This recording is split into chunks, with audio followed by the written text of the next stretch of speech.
fundamental para todos los médicos, lógicamente para neurólogos también. Y me voy a tomar la libertad de leer parte del currículum, porque lógicamente no se puede leer todo, pero sí vamos a tratar de cubrir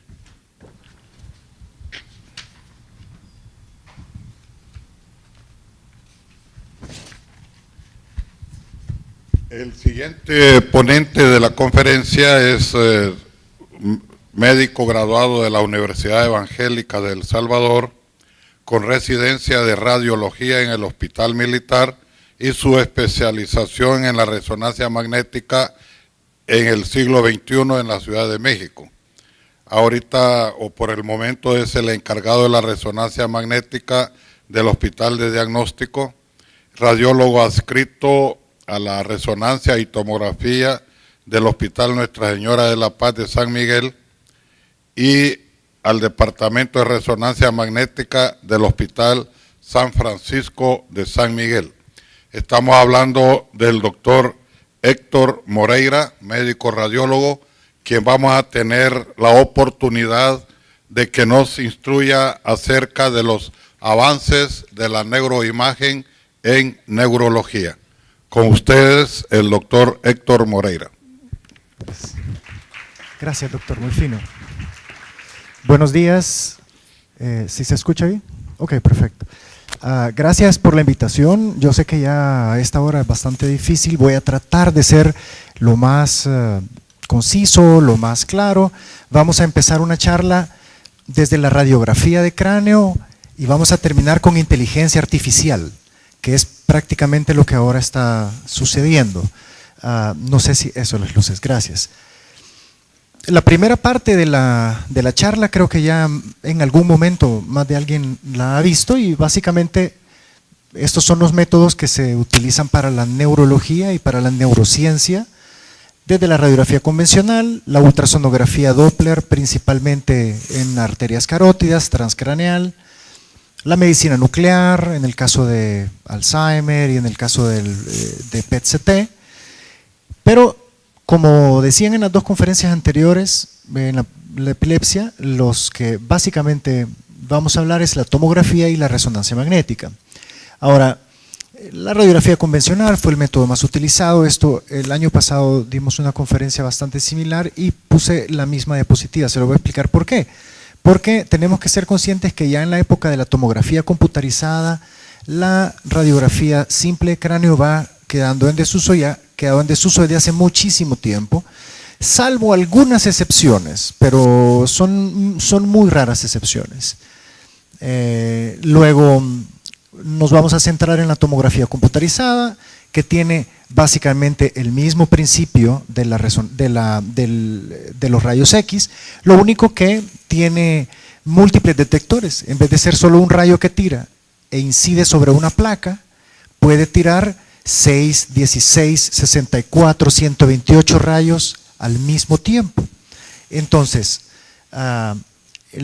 esto le da la capacidad de tener imágenes multiplanares y reconstrucciones virtuales en tercera dimensión, en formatos que llamamos nosotros MIP o Maximum Intensity Projection, y actualmente ya es de fácil a moderado acceso. Antes no habían casi tomografías, en cambio ahora tenemos áreas en las cuales hay hasta 5 tomografías en menos de 1 kilómetro cuadrado. Entonces, esto es lo que se va a convertir en los nuevos rayos X del futuro. Va a ser básicamente la tomografía. Creo que no hay forma de evitarlo, y en algún momento nosotros, los que estamos digamos metidos de lleno en las imágenes, pensamos que la tomografía como principio básico ya había llegado a su límite en cuanto al principio físico. Sin embargo, actualmente hay nuevas tomografías. Esta es la base, digamos, de un TAC, de un corte en el cual solo hay un detector. Sin embargo, aquí ya vemos que los segmentos que se pueden abarcar con un TAC multicorte, es decir, de múltiples detectores, son más amplios. son más grandes. Esto disminuye el tiempo de exposición, el tiempo de adquisición, disminuye la cantidad de radiación que recibe el paciente, porque en vez de exponerlo durante 45 segundos, lo exponemos durante 6 segundos de radiación. Y esa es la gran ventaja de los TAC multicorte con softwares actuales que disminuyen la cantidad de dosis. Los equipos pueden tener, por ejemplo, áreas donde cubren los genitales, cubren la tiroides desde la pantalla de monitoreo. Entonces, la radiación que reciben estos órganos que son sensibles, como los ovarios, los testículos, la tiroides, son muchísimo menores comparados con lo que se hacía antes. Ahora, este es un video de cómo funciona un gantry. El gantry es básicamente la rotación del equipo y si se dan cuenta, vamos a empezar a ver, ahí va. Aquí entra el paciente, eso está destapado, aquí está la carcasa y así empieza a rotar. Esa rotación son 16 o 64 detectores que están simultáneamente tirando rayos X y esto abarca todo lo que nosotros necesitemos. Comprenderán que por la misma velocidad son equipos muy, digamos, muy exactos. Incluso podemos hacer cortes hasta de 0.6 milímetros. Eso es básicamente, digamos, lo más delgadito que podemos obtener, aún dentro de una calidad aceptable, ¿verdad? Entonces, esto es lo que sucede todos los días cada vez que alguien se va a tomar una tomografía. Luego, este físico, Sir Geoffrey Hounsfield, fue la persona que prácticamente puso en funcionamiento clínico y se inventó la tomografía, tanto que ganó un premio Nobel, y las unidades Hounsfield, en base a su nombre y en honor a él, le pusieron la unidad de medida que tiene la tomografía. Esta es una unidad de densidad. Entonces, donde partimos que el agua es 0, y de ahí hacia arriba todo lo que es más denso que el agua va ganando unidades Hounsfield, como la sustancia blanca, que va de, digamos, el líquido que va un poco más espeso puede tener densidades de 15, 18, 20, la sustancia blanca 22 a 35, la sustancia gris 35, si ustedes ven tiene más concentración de células, entonces obviamente la densidad es mayor. La sangre, dependiendo de qué tan fresca o qué tan crónica esté, puede ser desde 55 hasta 75 UH, y todo llegando hasta el calcio, el hueso, 200 a 1000, y el metal más de 1000. Y al revés, todo lo que es menos denso que el agua va a tener valores negativos, principalmente la grasa y el aire, que son los únicos las únicas dos sustancias que son menos densas que el agua dentro del cuerpo. Entonces, cuando se haga un reporte, siempre el reporte, si ustedes se van a dar cuenta, dice tantas UH, o sea, la lesión tiene 20 UH o tiene 30 UH. Esto nos sirve mucho para diagnosticar a veces, digamos, diferencias entre un infarto reciente o un infarto antiguo. El infarto reciente va a tener unas unidades Hounsfield más altas, el infarto antiguo las va a tener más bajas porque va a ser más líquido, se va a ver licuado el cerebro y entre más tiempo pasa va a ser más líquido. Ahora, también para ver qué tanto refuerza un tumor, hay tumores que pueden reforzar y ya no solo lo medimos, lo vemos con los ojos, sino que también podemos cuantificarlo. Entonces, básicamente los usos del TAC lo vamos a pasar rápido porque esto lo conocen muy bien, principalmente la isquemia y la hemorragia, los traumatismos, las infecciones, las neoplasias y bastante uso en base de cráneo y senos paranasales, principalmente, mucho más que la resonancia magnética. Aquí, por ejemplo, tenemos un ejemplo de una isquemia en tomografía. La isquemia es edema, el edema es agua adentro de las células o afuera de las células, y eso básicamente hace que el agua se vea gris, oscura, y eso vamos a tener la gran diferencia. Si nosotros ponemos aquí el voxel, vamos a tener una medición de unos 22, 23 unidades Hounsfield. Eso es básicamente lo que vamos a encontrar. Normalmente, y no me voy a meter mucho porque hay una charla solo nada más de isquemia cerebral, esta es visible de 6 a 12 horas cuando son pequeños. Cuando son masivos, generalmente se ven antes. Digamos, ya a las 4 horas un infarto masivo, a las 2, 4 horas ya se puede ver. Pero cuando son, digamos, relativamente pequeños, pasan 6 horas y la tomografía va a ser negativa. Lo que tenemos que tener mucho cuidado es que no haya sangre. ¿Por qué? Porque ese es el gran diagnóstico diferencial en el caso de las isquemias cerebrales. La sangre, y como ustedes ven acá, la sangre hiperdensa. ¿Por qué? Porque como tiene muchos cuerpos celulares y tiene eritrocitos y hemoglobina, metahemoglobina, eso aumenta la densidad y eso hace que las unidades Hounsfield se vayan para arriba, y esto estamos hablando de que normalmente anda como por 70, 65 unidades Hounsfield, muy diferente de las 22 que ya teníamos. La hemorragia subaracnoidea, que es el otro tipo de hemorragia, que básicamente cuando toda la sangre está dentro de los surcos cerebrales en el espacio subaracnoideo y se ve como velado, como que todos los surcos están velados. Observen cómo se miran los surcos cerebrales normales, oscuros o hipodensos, y al ver la hemorragia subaracnoidea se encuentran así. Luego, la tomografía computarizada es especial para los traumatismos y para los hematomas, espectacular. Aquí tenemos un hematoma epidural que tiene esta convexidad diferente del hematoma subdural, que tiene una concavidad. Uno parece sol naciente y el otro parece una luna menguante, o sea, uno parece como media luna y el otro parece el sol como que va saliendo. Esta es la gran diferencia entre uno y otro. Y los hematomas subdurales crónicos, que los encontramos muy seguido en los pacientes de edad, ya en los pacientes de mayor edad, que no necesariamente tienen que reportar un trauma previo, porque a veces se caen o se golpean y no se dan cuenta, y cuando uno les pregunta, ¿se ha caído su papá?, generalmente le dicen, no, no se ha caído, no le pasó nada, o tal vez en el baño se hizo un deslizón pequeño, y eso es lo que encontramos 3 semanas o un mes después de ese pequeño trauma. Las contusiones intracerebrales, eso es lo que llamamos lesión axonal difusa. La tomografía puede verla bastante bien, pero en este caso la resonancia es mucho más sensible, con una secuencia que vamos a ver más adelante. Las fracturas, claro, no necesito yo explicarles mucho acerca de la capacidad espacial y la capacidad de densidad que tiene la tomografía para poder determinar el hueso en 3 dimensiones. También sirve para infecciones. Ese es el primer estudio que se llega con el paciente, aunque casi siempre terminan con una resonancia magnética. Y los tumores, que también terminan en resonancia magnética, pero que normalmente se identifican siempre, casi siempre, inicialmente en una tomografía computarizada. Ahora, la resonancia magnética, para hablar 3-4 minutos de ella nada más, desgraciadamente el problema es que tiene un alto costo, es poco accesible, sin embargo es el estudio ideal para las enfermedades neurológicas, excepto los traumas o las hemorragias incipientes o las hemorragias agudas, y en algunos casos, eso es a veces dependiendo de con quién hablen, para la isquemia cerebral.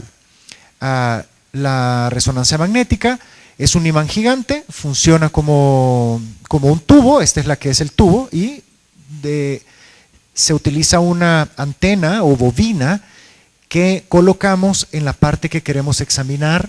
Entonces todo el electromagnetismo de la máquina se dirige hacia esa zona, alinea todos los electrones, todos los del ion hidrógeno, los protones del ion hidrógeno, y nos transmite una imagen. El campo magnético es muy alto, prácticamente, si se dan cuenta, un equipo de un Tesla tiene 10.000 Gauss, o sea, Tesla, como ya todos saben, el físico, le pusieron esta unidad de magnetismo, la unidad es un Tesla, entonces esto equivale a 10.000 Gauss, y un campo magnético de la Tierra tiene 0.5 Gauss, o sea que si ustedes tienen un equipo de 1.5 Tesla o de 3 Tesla, multipliquen eso por la cantidad de veces que es el campo magnético de la Tierra. Entonces las cosas salen disparadas, uno entra con un metal y sale disparado independientemente de si el equipo está encendido o apagado. ¿Por qué? Porque estos nunca se apagan, o sea, el magneto nunca se apaga. Y eso creo yo que es la mayor cantidad de errores o de equivocaciones cuando uno se entra a la resonancia magnética. Definitivamente hemos tenido accidentes en todos lados, en todos los hospitales, siempre hay algo que sale volando. Por eso tienen siempre que educar mucho a la gente. Aquí hay, por ejemplo, este es un ejemplo de una silla que está dentro de una resonancia magnética. Este es un equipo Avanto como el que nosotros teníamos antes. Y si ustedes se dan cuenta, está totalmente pegado y hay que sacarlo entre 5, 6, 7 personas por la cantidad de fuerza que hace ese equipo. Solo imagínense que hay un paciente metido ahí adentro, ¿verdad? Esto mata a la gente. De hecho, han habido muchas muertes.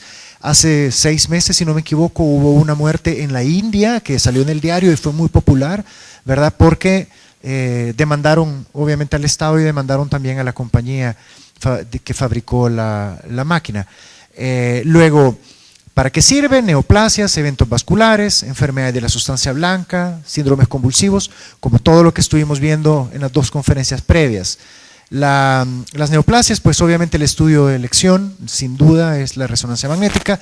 Todo paciente con una neoplasia cerebral tiene que ir a resonancia magnética, ya sea sólido, quístico, independiente, se observa bien. Ahora, vamos a entrar en las nuevas secuencias que hay, porque en resonancia magnética se han habido un poco más de avances que en la tomografía. Entonces, esta es la secuencia de difusión. La secuencia de difusión ya es vieja, ya tiene muchos años. Sin embargo, cada vez se va popularizando más y ya no solo para el cerebro, sino que también para el resto del cuerpo. ¿Cómo funciona la difusión? La difusión lo que hace es que mide la velocidad de transporte o de movilización del agua entre la membrana celular. Entonces, ¿qué pasa? Está basado en un movimiento browniano que es pues algo físico que a puras penas entendemos nosotros. Entonces es como que si ustedes echan un poco de tinta en un vaso con agua de densidad normal, se va a esparcir de una manera. Esto es lo típico. Pero si ustedes lo echan en un vaso de agua que tiene una densidad alterada, prácticamente, si ustedes se dan cuenta, la restricción de la difusión, o sea, la difusión de las moléculas de agua va a desaparecer. En cambio, aquí se sigue moviendo. Esto es un estudio de cerebro normal, esto es un estudio de un cerebro que tiene una isquemia cerebral. Las moléculas de agua quedan estancadas y no se mueven. En cambio, estas, si se ven, siguen moviéndose en un movimiento ya sea anisotrópico, ¿verdad? O isotrópico. Entonces, esto nos da esto. Esto nos da esto. Básicamente, cuando hay alteración de la difusión del agua, nos da el infarto. Y este infarto se puede ver así de esta manera en la imagen trace y lo que llamamos coeficiente de difusión aparente. Ahora, tenemos otra secuencia nueva también que se llama secuencia de susceptibilidad. Esta no es nueva, realmente salió en 2007, ¿verdad? Nosotros la probamos en el 2007, 2008, todavía no habíamos estado muy convencidos, ya tenemos algunos años de usarla. Esta es específica para ver sangre y material ferromagnético, es decir, hemorragias, microhemorragias y calcio. Aquí tengo una imagen en la cual es como una ecogradiente, como una hemodecogradiente o lo que llaman T2 star, ¿verdad? Sin embargo, tiene mucha más sensibilidad para microhemorragias. Vean todo este montón de puntitos negros que hay acá, esas son microhemorragias, ¿ven? Esto no logra verse en una tomografía jamás. Y en una resonancia convencional que utilice un T2 star o un ecogradiente tradicional, puede verse una y en la susceptibilidad uno encuentra 10, 15 puntitos, ¿verdad? Esto es muy sensible porque no sirve tanto. Vean la diferencia entre la T2 tradicional que siempre hemos tenido, la T2 ecogradiente o T2 star y la susceptibilidad. Vean la cantidad de microhemorragias que se pueden ver. Esto sirve para hemorragias, para lesiones axonal difusa, para hemorragia subaracnoidea, para calcificaciones y también para ver la valoración del sistema venoso. Este es uno de los usos que creo yo mucho más interesantes de la susceptibilidad. Y ¿por qué? Porque podemos ver trombosis venosa sin necesidad incluso de poner medio de contraste. O sea, básicamente… perfecto. Ok. Bueno. ¿Me escuchan mejor? Vaya. Entonces, sirve para la trombosis venosa cortical y prácticamente es diagnóstica. O sea, uno ve ahí el montón de venas atrapadas y ve incluso el coágulo, ¿vea? Entonces es espectacular. Este es otro uso muy interesante de la susceptibilidad en migraña. Toda la vida, la migraña siempre ha sido como la que nunca encontramos nada. Y el estudio ha sido más que todo como para descartar otras cosas. Ya cuando el paciente es migrañoso de años, podemos encontrar a veces múltiples focos hiperintensos que reflejan una microangiopatía crónica, digamos, ¿verdad? Pero normalmente no encontramos nada. Pero cuando hacemos la susceptibilidad, podemos encontrar el área donde básicamente está concentrada el aumento de la vascularidad. Observen, esta es la típica imagen del paciente con migraña con aura en el momento en el que está con crisis. Claro, si esto lo tomamos 24 horas o 48 horas después, probablemente este cerebro sea normal. Les digo, la primera vez que nosotros vimos esto, no sabíamos qué era, incluso debo aceptar que fue un pitfall y un diagnóstico erróneo, pero luego ya con el tiempo uno va aprendiendo que esta imagen es la típica migraña en el paciente con aura. No solo se ve en los pacientes con aura, sino que también en los que no tienen aura. Ahora, tenemos la otra secuencia que se llama Arterial Spin Labeling, que es el ASL. Esto es básicamente una perfusión cerebral sin medio de contraste. Esto ayuda a la gente a que cuando tenemos una isquemia cerebral o cuando tenemos un problema muy urgente, no tenemos que esperar una creatinina, no tenemos que esperar absolutamente nada. Tradicionalmente, a veces no la esperamos por la urgencia del caso, pero en esto es mucho mejor. Ahora, esto solo refleja el cerebral blood flow, no refleja el cerebral blood volume y el cerebral blood flow como la perfusión con contraste. Sin embargo, dura 3 minutos, es una secuencia que dura 3 minutos, no lleva contraste endovenoso y ahorita más o menos el porcentaje que hacemos es 50 y 50. O sea, a la mitad de los pacientes les hacemos ASL y a la mitad de los pacientes les estamos haciendo la perfusión cerebral con contraste. Así es como se ve un infarto en Arterial Spin Labeling. Observen cómo toda esta área oscura, este es el lado normal, vean cómo toda el área oscura de disminución de la perfusión es bastante similar a la perfusión contrastada, ¿verdad? No hay mayores diferencias. Ya está bien demostrado, está claramente demostrado, incluso también se está trabajando para tumores cerebrales, igual que la perfusión con contraste. Voy a hablar de técnicas avanzadas. La espectroscopía es, creo yo, una de las técnicas más bonitas, más que todo para decir si eso no es tumor, no para dar un reporte histológico, no para hacer una separación entre uno y otro. Hay muchos estudios, muchos reportes que dicen que sí se puede, pero en la práctica diaria es muy difícil. Hemos trabajado básicamente con neurocirugía, el doctor Lobo presente durante los últimos 15 años, y hemos tenido mucho éxito en el sentido de decir cuándo es tumor y cuándo no, pero muchas veces hay fallos y uno tiene que tener mucho cuidado. Ahora, voy a meterme de lleno en los últimos 4 minutos que tenemos en inteligencia artificial. Nosotros en radiología, en la RSNA, que es la Radiological Society of North America, hace un congreso en noviembre, todos los años. Es el congreso de radiología más grande del mundo. 50,000 asistentes, todos radiólogos. Entonces, 200 casas o 250 casas expositoras, de la que hubo el año pasado, siempre es en Chicago, de la que hubo el año pasado, el 90% tenían inteligencia artificial. Y estamos hablando desde Siemens, Philips, GE, todas las casas, y hay prácticamente casas que solo se están dedicando a inteligencia. ¿Qué es esto? Básicamente es lo que llaman Neural Network, Eso es un algoritmo de computadora. Esto es un algoritmo de computadora que no sirve solo para la medicina. Tanto que ayer en la noche estuve con alguien que trabaja en una empresa de venta de electrodomésticos muy grande y el departamento de mercadeo de la empresa tiene un departamento de inteligencia artificial para poder manejar todos los procesos de venta. Entonces, esto lo aplicaron a la medicina y dijeron, ¿qué hacemos? Lo que hacemos es que vamos a tratar de simular cómo el cerebro se interconecta entre neurona y neurona y neurona y vamos a hacer un modelo de computadora que semeje ese proceso. Y entonces hicieron lo que llama Neural Network o red neuronal, que básicamente es copiar este modelo de neurona y trasladarlo a diferentes procesos o algoritmos de computadora. Entonces, tenemos una parte central, tenemos un input, esto es información, información, información. Entonces, lo que hacen es que meten mucha información y esta área central, lo que hace la computadora es que empieza a reconocer patrones.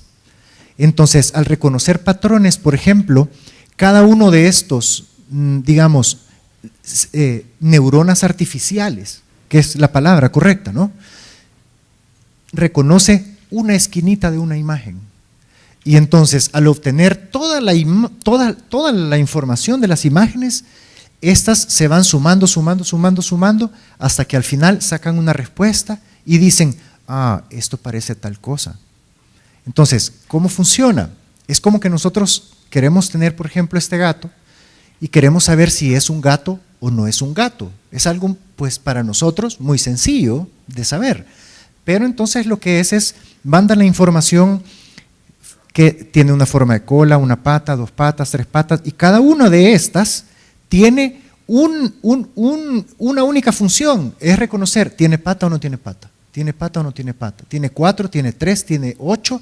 ¿Es una araña? ¿Tiene tal? Entonces, al final, lo que viene en la suma, el resultado del proceso dice, no, no es un gato, o sí, sí es un gato. Ahora, si esto nosotros lo podemos aplicar a todas las imágenes de medicina del cerebro, nosotros podemos hacer algoritmos en los cuales digamos, ¿hay una displasia cortical o no hay una displasia cortical? Entonces, toda la información de la resonancia del cerebro entra al proceso de networking, o sea, al neural network, y la computadora empieza a analizar patrón por patrón, voxel por voxel, de toda la resonancia, y al final dice, sí, esto parece una displasia cortical. Entonces, ¿para qué sirve eso? Eso sirve primero para darle más rapidez al diagnóstico que nosotros los radiólogos y ustedes los neurólogos y los médicos en general que manejan a los pacientes son. Prácticamente, si se dan cuenta, la inteligencia artificial está ya metida en todos lados, o sea, ya no hay forma de volver atrás. En la medicina, si se dan cuenta, la neurología ocupa el 23% de todo el uso de inteligencia artificial. ¿Para qué lo han usado? Esto puse una mamá aquí porque yo sé que es de neurología, pero me pareció muy interesante el dato, que esto salió ayer, salió publicado el 7 de mayo, pero ayer salió ya a redes sociales. En Inglaterra, en Londres, en el MIT, lograron crear un algoritmo de inteligencia artificial que puede detectar el cáncer de mama 5 años antes de que aparezca. O sea, ya no es que si la inteligencia artificial puede ver más o menos que nosotros los seres humanos o diferenciar entre un patrón y otro, sino que lo que hacen es que suman miles de estudios previos de otras personas, los meten a una base de datos y a la hora de que meten una mamografía de alguien, la misma computadora con el proceso que vimos aquí, le dice, ¿saben qué? Esta zona se ve sospechosa y esta zona técnicamente puede desarrollar cáncer. Y entonces lograron hacer esto que para mí es un hito de la medicina, salió publicado antier, por eso lo puse, porque para lo que en neurología lo estamos usando, ya para terminar porque me pasé 2 minutos, solo tengo 2 diapositivas más, principalmente en el caso del stroke, ¿verdad? Cómo en el stroke se está utilizando para poder predecir hacia dónde se va a extender el infarto. Primero, si se va a extender, y segundo, hacia dónde se va a extender y qué tanto se va a extender. Entonces, eso le puede dar al que lo esté manejando la pauta para poder decirles a ustedes, ¿saben qué? Sí, entre con más o muévase, más de lo que nosotros estamos viendo o suponiendo. Crea modelos, ¿verdad? Modelos en los cuales predice básicamente qué es lo que sucede. Y lo mismo creo yo, como decía el doctor en la conferencia de epilepsia, hay una causa, si vieron, dijo, hay una causa que es idiopática o inespecífica, ¿verdad? Esa causa inespecífica es porque todavía no hemos logrado ver esa parte de la corteza que está arruinada, porque nuestros ojos no nos dan, pero a medida que los equipos han ido mejorando de 1.5, 3 Teslas, 7 Teslas, se han ido descubriendo pequeñas zonas de displasia que antes eran consideradas resonancias normales. Entonces, yo creo que con la inteligencia artificial eventualmente puede llegar un momento en el que ya no hayan epilepsias sin causa aparente, pero todavía no hemos llegado, pero creo que vamos a llegar. Así que les agradezco yo mucho, esta es la finalización. No creo que tengamos que tener miedo de la inteligencia artificial. Les digo, esto va para todos y lo único que hay que hacer es aprender a lidiar con los robots, no hay de otra. Gracias.